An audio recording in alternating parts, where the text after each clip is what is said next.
તો અમે થોડા સપાખરા હમણાં બાપા બહુ સાંભળે છે યુવાનો બધા, તો હું થોડીક મોજ કરાવું કે આજ મળ્યા છે એ બાપાએ જે યુવાનોને આપ્યું છે, જે વૃદ્ધોની પાસે મળે છે ને, એ જિંદગીમાં યુનિવર્સિટીમાંથી ક્યાંય ભણતર ન મેળવ્યું હોય, એ જિંદગીમાં આગળ જતા કોકની એવી આંટી આવે ને જીવનમાં, તો એ આવા બુઢાઓએ આપણને હિખામણ દીધી હોય ને, એ આંટીમાંથી કાઢે એ જુવાનો નક્કી કરી લેજો તમે. હા, એટલે કૃપાનો વરસાદ બધા ઉપર વરસતો રહીએ. એટલે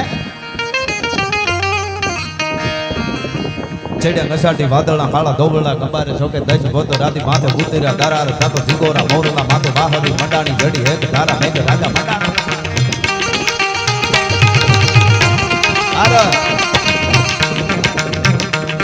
ચડ્યા નસાટી વાદળના કાળા ધોબળા કંબારે છોકે દસ ગોતો રાતી માથે ઉતર્યા દારાર થાતો જીગોરા મોરલા માથે વાહરી મંડાણી જડી હેક ધારા મેઘ રાજા મંડાણા કંબાર રકંડેરા નિંદ્ર બાળા ભડક બાળા પાણી બાળા હાથી હુંડ બાળા હાળા મંડાણા હિલોળ અને નગા બાળા ફીકા કાળા નદી નાળા પાડી નગા હાળા મામે ડાળા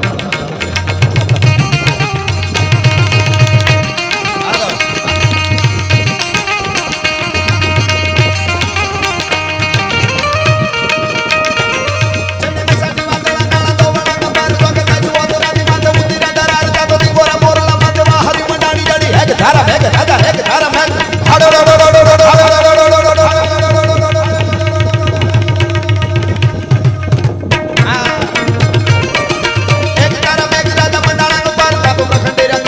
ભડ થાળા પાણી વાળા હાથી હુંડ વાળા કાળા મંડાણા હિલોળ અને નગા વાળા ફીકા કાળા નદી નાળા પાડી નાખ્યા હોળા. આ બાપા આ બધા બેઠા સાહિત્યમાં હવની ભાષામાં વાત કરી. સોમા વરસાદ થયો, ગુજરાતીમાં કેવું હોય કે ભારે વરસાદ પડ્યો, અને એની વાત શિષ્ય સાહિત્યમાં કેવું હોય કે ટપક ટપક પાણી પડે અને ઝાડનું પાંદડું હલે. ટપક ટપક પાણી પડે અને ઝાડનું પાંદડું હલે. શિષ્ય સાહિત્ય હવની જગ્યા હોય છે, એની જગ્યા એ બરાબર. લોકઢાળમાં જવું હોય તો લાવ્યો કટોરો લાવ્યો કાંગસી મારો સાહેબો લાવ્યો લીલી ઓઢણી. પણ એની વાત સપાખરામાં કર્યું હોય ચારની સાહિત્યમાં તો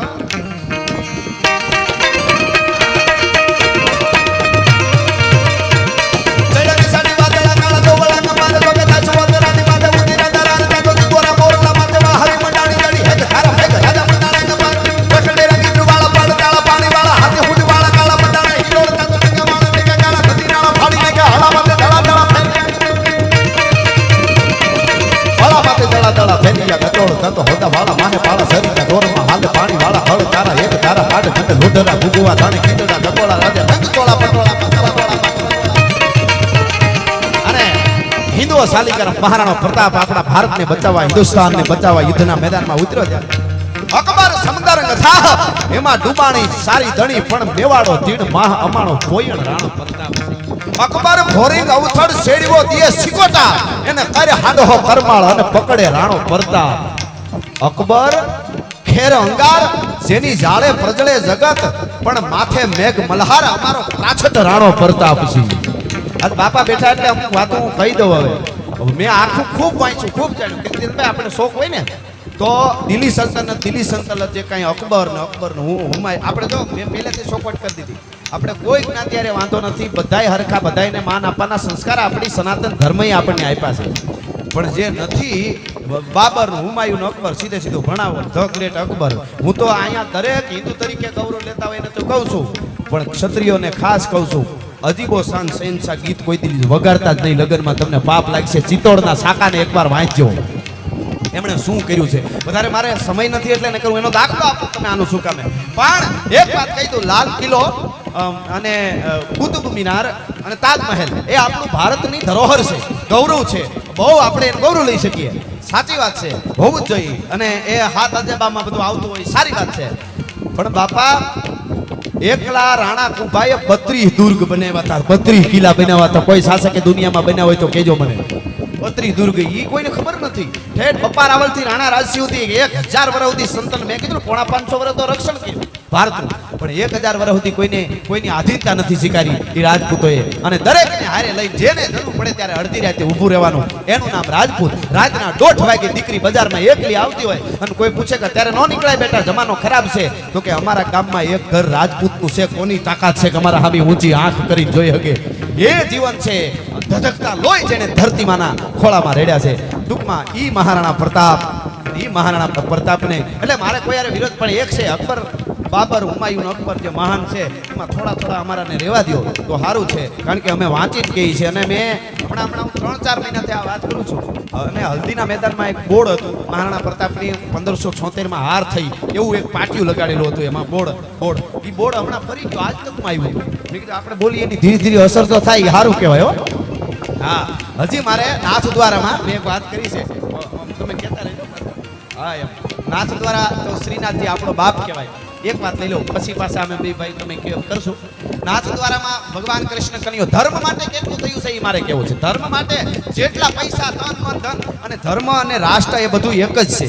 રાષ્ટ્ર બચાવવું. બીજું અમે ઘણી વખત અમે કહેતા હોય કે આ દેશ પાકિસ્તાનને આમ કરી નાખવું, ચાઇનાને આમ કરી નાખવું, કરી જ નાખશું આપણે, પણ એ આપણા સેનાના યુવાનો સરહદમાંથી ઊભા, એને એ કરવાનું. આપણે માલધારી હોય તો પશુપાલનમાં 18 કલાક કામ કરવું, ખેડૂત હોય તો ખેતરમાં કરવું, કલેક્ટર હોય તો એને કરવું, રાજકારણમાં હોય તો એને કરવું, તારનું બારનું બાર, એ બધા 18 કલાક વળગી પડે ને. ચીન ને પાકિસ્તાન ગોતાય ન જડે. આ તરવારો આપણી હાથી છે. હા, અને દરેક જ્ઞાતિને જ્ઞાતિ ગૌરવ જરૂર હોવું જોઈએ, પણ એક જ્ઞાતિનો યુવાન અવાજ કરે અને 18 વર્ણ ઉભારી એને જ્ઞાતિ ગૌરવ કહેવાય ભલા માણસ. એટલે નાથ દ્વારામાં જે શ્રીનાથજીની મૂર્તિ ભગવાન કૃષ્ણ કનૈયો જે બેઠા છે એની એક નાનકડી વાત મને આમ જોયું ત્યારે એમ થયું કે ઓહ, ધર્મ માટે આટલું બધું થયું છે. ઔરંગઝેબે હુકમ કર્યો તો કે આ મૂર્તિને તોડી નાખો, એનો ભગવાન ચમત્કાર બતાવે તો ભલે, નકર આ મૂર્તિને તમે તોડી નાખો. એ આખો હુકમ થયો હતો એને. અને એ મૂર્તિ લઈને પૂજારીઓ ગોવર્ધન પર્વત મથુરામાંથી ભાગતા કોણ હંગરે વાહે કાળ જેવી જડબા ફાડતી પીઠ મરણ મેવાડા અને પીઠિયા આવે પાણી ખૂંદતું. આફ્રિકાના જંગલમાંથી નીકળેલો ડેકારી નામનો અજગર શિકારને ભરડામાં લઈએ ઔરંગઝેબની સેના ભરડામાં લેવા આવતી હતી. કોઈ ન થયો. અને પૂજારીઓ છેલ્લે મેવાડની ધરતીમાં રાણા રાજસિંહની પાસે આવ્યા અને રાણા રાજસિંહને એટલું કીધું, અગર कृष्ण की मूर्ति को कुछ भी हुआ, खरोच भी हुई तो हम सब आत्महत्या करके मर जाएंगे. અને તેથી રાણા રાજસિંહ બોલ્યો છે એને આપણે હાવ ભૂલી જઈએ તો કોઈ દી આપણે આગળ આવી નહીં. વાત પાકી ધરતીથી નિશાચા નાખે કે આ મૂર્તિ કો ये मूर्ति को बचा लो, कृष्ण को बचा लो, ठाकुर जी को बचा लो, श्रीनाथ जी को बचा लो तो श्रीनाथ जी हमको बचाएंगे. અને રાણા રાજસિંહ ઊભો થયો અને એણે કીધું કે જબ તક મેરે 1 લાખ રાજપૂતों के सर नहीं कट जाते तब तक ये मूर्ति को कुछ भी नहीं होगा. તમે વિચાર તો કરો. અને મેવાડને મારવાડ ટૂંકમાં વાર્તા નથી કરતો, ખાલી જાણકારી આપું. વાર્તા તો જબરજસ્ત થાય. એક જગ્યાએ મારો પ્રોગ્રામ હતો, બગડા સટી બોલાવી 10 મિનિટ તો સેટ ઊભા થઈ ગયા, પરસેવે રેપ છે. મેં કેમ સેટ મજા ન હોય? મને કે એકચ્યુઅલી તાવડો અવાજ ન સાંભળ્યો હોય, મારું બીપી વધી ગયું કે પોચું બોલો. હવે આમાં પોચું ક્યાંથી કીધું? ફૂંકારો ખાય તો હારી સાચી હલી જાય. હા, બેહવા મળે, દબાણ થવા મળે છાતીમાં. એટલે એને મારવાડની સેના અને મેવાડ દુર્ગાદાસ રાઠોડ. હવે હું તો એમ કહું છું કે મહારાણા પ્રતાપને શિવાજી ભાગ્યશાળી છે કે થોડી ખબર છે આપણા તો બાળકોને પૂછો દુર્ગાદાસ રાઠોડ કોણ. જે દુર્ગાદાસ રાઠોડનું ચિત્ર રાણા રાજસિંહ અને દુર્ગાદાસ રાઠોડ અને શિવાજી એનું ચિત્ર ઔરંગઝેબને બતાવવામાં આવ્યું હતું. દુર્ગાદાસ રાઠોડ અને શિવાજી એનું ચિત્ર ઔરંગઝેબને બતાવ્યું હતું, બેનું ભેગું. તો ઔરંગઝેબ એમ બોલેલો કે એક શિવાજી મહારાજ છે ને સિંહાસન પર બેઠેલું ચિત્ર હતું, દુર્ગાદાસ રાઠોડ ઘોડા ઉપર બેઠા હતા.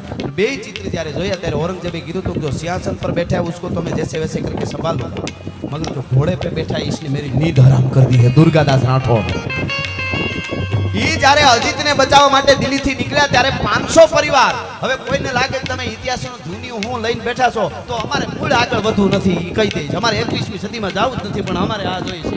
500 પરિવાર, નાના બાળકો, દીકરીઓ અને મોટા સ્ત્રીઓ, 500 પરિવાર અજીતને બચાવવા દુર્ગાદાસ રાઠોડને જ્યારે દિલ્હીથી નીકળ્યા ત્યારે 500 પરિવારને એકારે ભેળા કરીને વિસ્ફોટ કરી નાખ્યો તો રાજપૂતોએ બારૂદ. કારણ કે તો જ આ 500 જણા પછી લડીએ કે આખા પરિવારને દારૂગોળોથી પોતે હાથે તમે વિચાર તો કરો. અને આખો પરિવાર ઉડાડી પછી અજીતને લઈ લીધી. એ વાર્તા તો બહુ જબરી છે, મારે નથી કહેવી, પણ એ યુદ્ધમાં 50,000 રાજપૂતો કપાણા હતા. 50,000 કૃષ્ણને બચાવવા. શ્રીનાથજીની જે આ મૂર્તિ છે ને, અને રાણા રાજસિંહ એની પ્રતિષ્ઠા કરી હતી એ વખતે. મને દુઃખ ખાલી એટલું જ છે, જે શ્રીનાથજીની મૂર્તિ માટે 50,000 કપાઈ ગયા હોય રાજપૂતો, આજે તમે શ્રીનાથજી જાઓ તો રાણા રાજસિંહ અને દુર્ગાદાસ રાઠોડનો નાનો એવો ફોટો જોવા નથી મળતો. એટલે આપણને દુઃખ થાય. ત્યાં મોટા મ્યુઝિયમ હોવા જોઈએ, મોટા પૂતળા હોવા જોઈએ.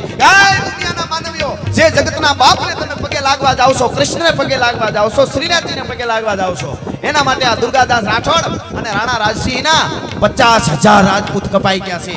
અને એ ત્યારે એની મૂર્તિ ઊભી છે. મારા ઘટમાં બિરાજતા શ્રીનાથજી, જમુનાજી. પણ ઘટમાં તો આને બિરાજતા હતા, એટલે એને ન ભૂલી જતા. એમ ઘટમાં બિરાજે એ સંતોને વંદન છે, પણ આને ઘટમાં બિરાજતા હતા.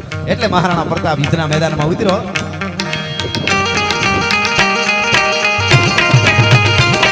મેળે હલ્દી મેદાન માથે યવનોની ફોજ આમ વર માથે હાલ્યા શાહી મોગલોની ફોજ માથે એકલો થાટકો રાણો હટકો એકતાવીના ટપુના મંડાણ માંડ્યા રાજપૂતી ફોજ માથે ટપુના મંડાણ માંડ્યા રાજપૂતી ફોજ માથે તોય લેડા નર બંકા મહાદેવ નામ ધારી મહાદેવ નામ ધારી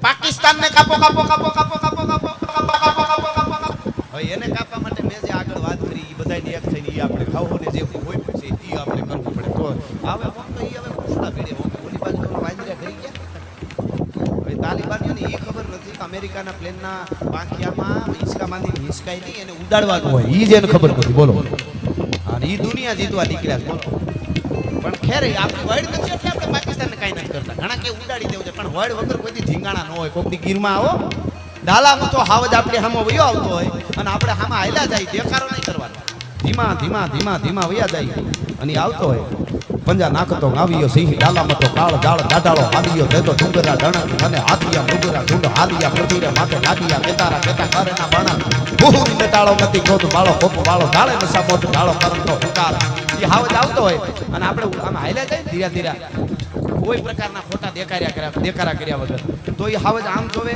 આમ જોવે આમ જોવે પછી પૂંછડાને વળ દે ઝાડવા આમ આમ કરે ને પછી તરી જાય શું કામ ખબર એ એમ કે આપણો માણસ છે આપણી વડ જ નથી આમાં કઈ ડગલા થોડા માંડવાના હોય એને પાસે શીખવા જેવું છે હા એટલે એ આપણી વડ નથી પણ આ બધું આપણે એના માટે લડવા માટે બધું કરવું પડે એટલે આમાં અમને તો ખૂબ મજા આવે છે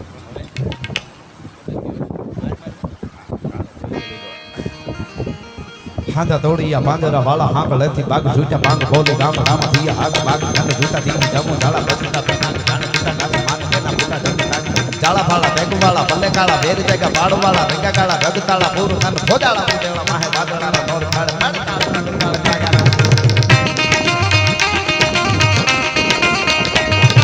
વડે તાળી બંદુ કાળ કાગા રડ દૂર અને ઠેકાણા ધણકી ધડી ખાણી કાતરા હડી જાણી ધરદ હાક ઉઠિયા કે તાર કના રાણી કી સિંદુવારા ધણકી ઉઠિયા રોકા ધણકી મામલે હુરા કર મારે મારે કના હાથ મારે ધોમ માથે લગા ઢાળા દેમો આજા બેરી હુના વાળા કાળા તોડી આવે